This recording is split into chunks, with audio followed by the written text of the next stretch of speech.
ई कैसन जमाना आइल बा भैया, मरद के नमवा डुबावे ले। अरे ई कैसन जमाना आइल बा भैया, मरद के नमवा डुबावे ले।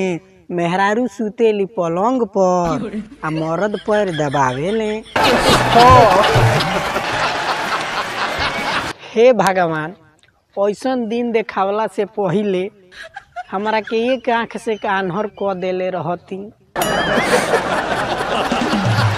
ई जुलुम हमरा से देखल नइखे जात।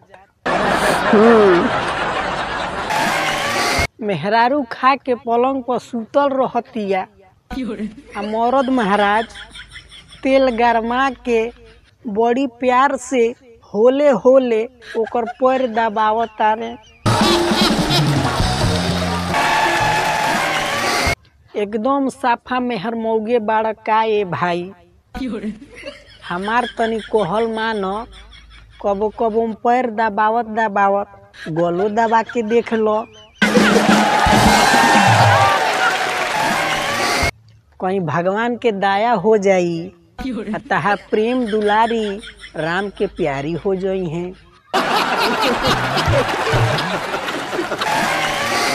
ई घोर अत्याचार हमारा से देखल नइखे जाते ये भगवान जी। आगे सुनिए भैया। बाबू माई के केहू ना पूछे घर से रोज भगावे ले। यारे बाबू माई के केहू ना पूछे घर से रोज भगावे ले। अपना मेहरारू के रोजे ये भैया चाट चाउमीन खियावे ले। तो धन्य बाड़ लो भाई लोग, ये भाई ये दिन भर घर में घुसल रहता रे आ उठलाली चूसल करता रे।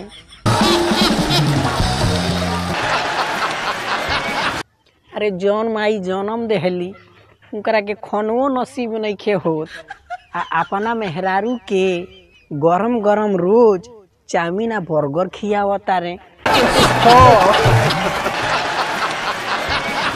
तू लो एकदम बेकार भातार बाड़लो ये भाई।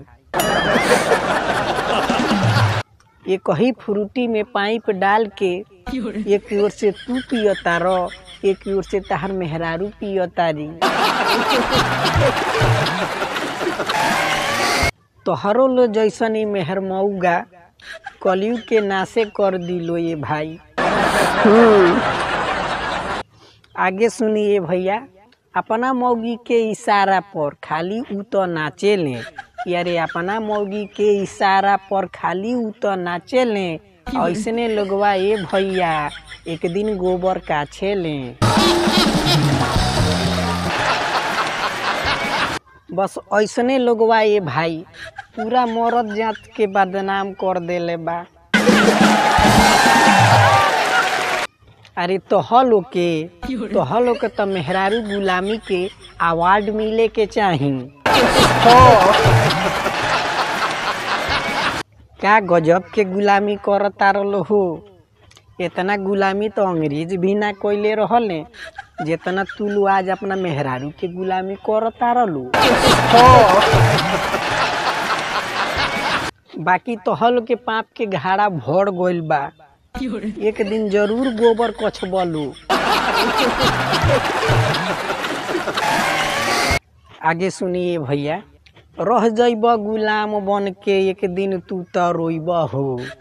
यारे रह जइब गुलाम बन के एक दिन तू तो रोइब हो। आ मेहरारू के आर्डर पर ए भैया साया साड़ी धोइब हो। तो भैया लोग हमारा ई समझ में ना आवेला इनका लोग को मेहरारू के गुलामी से पेट काहे ना भरेला ये भाई। मेहरारू के आर्डर पर नाचत रहे ललू।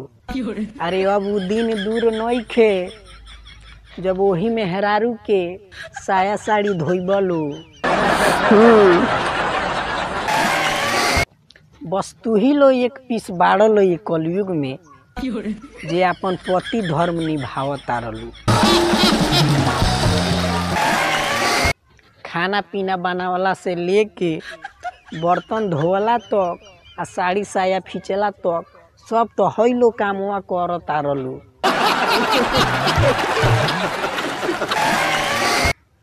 ऐसने लोगवा के हमनी के शास्त्र में मेहर मौगा कहल जाला। अरे तू लो तो मेहरारू के उठलाली देख के उठलाली के लाशा में सट जाता रहलू।